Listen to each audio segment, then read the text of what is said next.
Bismillahirrahmanirrahim. Assalamualaikum warahmatullahi wabarakatuh. Salam sejahtera untuk kita semua.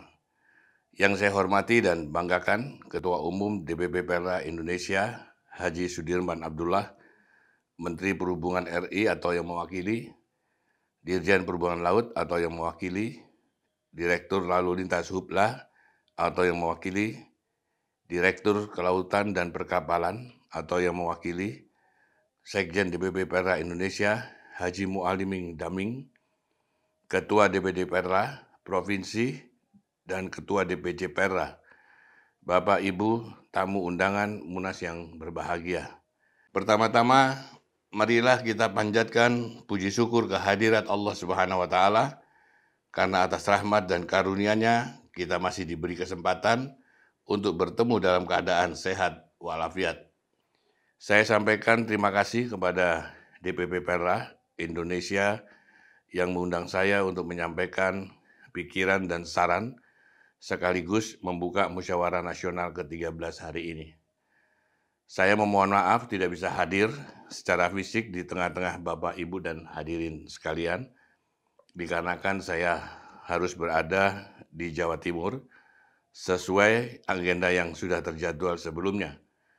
Bapak, Ibu, dan hadirin yang saya hormati, saya masih ingat ketika tahun 2014 yang lalu, Presiden terpilih Bapak Insinyur Haji Joko Widodo menyatakan kemenangannya dalam Pilpres yang dilakukan di atas kapal Pinisi, yang merupakan salah satu kapal milik Perra Indonesia. Artinya, saya menangkap sudah seharusnya ada keberpihakan yang nyata dari Presiden Jokowi kepada armada dan keberadaan Perra Indonesia sebagai salah satu sektor usaha perkapalan rakyat. Sehingga dalam Munas kali ini seharusnya pula DPP Perra menghasilkan beberapa rekomendasi baik yang bersifat keluar yang ditujukan kepada pemerintahan Presiden Jokowi maupun ke dalam sebagai bagian dari upaya perbaikan organisasi. Apalagi tahun kemarin Presiden telah mengeluarkan Peraturan Presiden Nomor 74 Tahun 2021 tentang pemberdayaan angkutan laut pelayaran rakyat, di mana isinya secara umum sudah mendukung keberadaan Perra Indonesia. Tinggal bagaimana pengurus DPP Perra memaksimalkan upaya agar para pihak yang disebut dalam Perpres tersebut dapat melaksanakan isi dari Perpres tersebut. Misalnya terkait adanya perintah dari Presiden agar BUMN, BUMD, dan pemerintah mengutamakan distribusi barang dalam skala tertentu yang sesuai dengan kapasitas armada Perra untuk mengutamakan kapal-kapal rakyat tersebut. Termasuk juga tugas dan kewajiban pemerintah untuk membantu peningkatan kapasitas SDM dan awak kapal Perra Indonesia agar mendapat peningkatan keterampilan dan sertifikasi. Tentu dalam hal ini perlu ada beberapa diskresi, mengingat sebagian besar awak kapal Perra adalah pelaut otodidak yang tidak memiliki kualifikasi pendidikan formal sebagai pelaut. Lalu juga berkaitan dengan bahan baku kayu untuk pembuatan armada kapal baru, di mana di dalam Perpres tersebut juga sudah diatur, bahkan pemerintah menjamin melalui Kementerian Kehutanan dan Lingkungan Hidup selama dalam koridor yang memang dibutuhkan. Jadi sebenarnya tinggal apakah Perpres tersebut berjalan atau tidak di lapangan. Tentu tergantung daya dorong dan keseriusan dari pengurus DPP Perra Indonesia untuk berkomunikasi secara intensif dengan pemerintah. Tentu Kementerian Perhubungan melalui Dirjen Perhubungan Laut harus membantu dan berpihak secara nyata kepada Perra Indonesia. Apalagi kenyataan bahwa Perra Indonesia tidak dilibatkan dalam program tol laut sebenarnya sangat disayangkan, padahal isi dalam Perpres sudah jelas mensiratkan adanya kewajiban tersebut.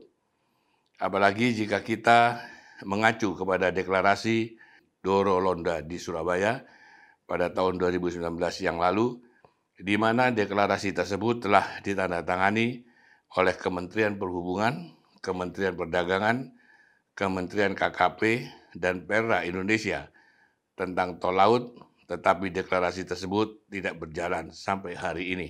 Hal-hal semacam ini harus menjadi semangat DPP Perra Indonesia untuk secara intensif menjalin komunikasi dengan pemerintah sesuai dengan yang sudah tertuang dalam Peraturan Presiden Nomor 74 Tahun 2021 tentang pemberdayaan angkutan laut pelayaran rakyat.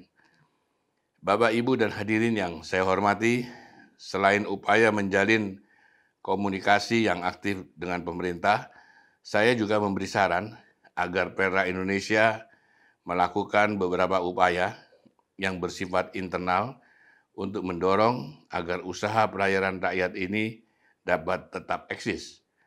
Untuk itu, ada beberapa catatan yang ingin saya sampaikan di sini.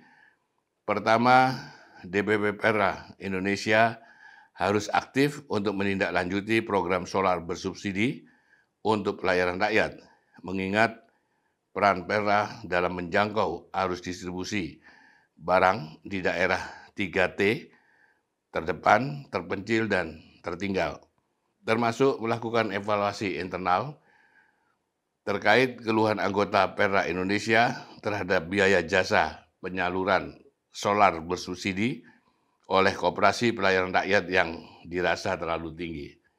Kedua, Perra Indonesia harus mampu merumuskan positioning pelayaran rakyat sebagai bagian dari subsistem angkutan pelayaran nasional, sehingga orientasi di daerah kepulauan dan daerah 3T harus menjadi roadmap baru yang perlu dijajaki. Untuk itu, kami dari DPD RI sebagai wakil daerah akan membantu menyampaikan kepada para kepala daerah, baik gubernur dan bupati, untuk memperhatikan isi Perpres terkait pemberdayaan pelayaran rakyat tersebut.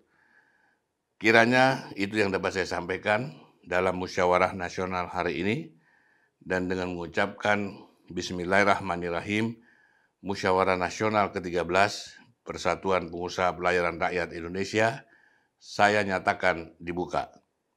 Wabillahi taufiq wal hidayah. Wassalamualaikum warahmatullahi wabarakatuh.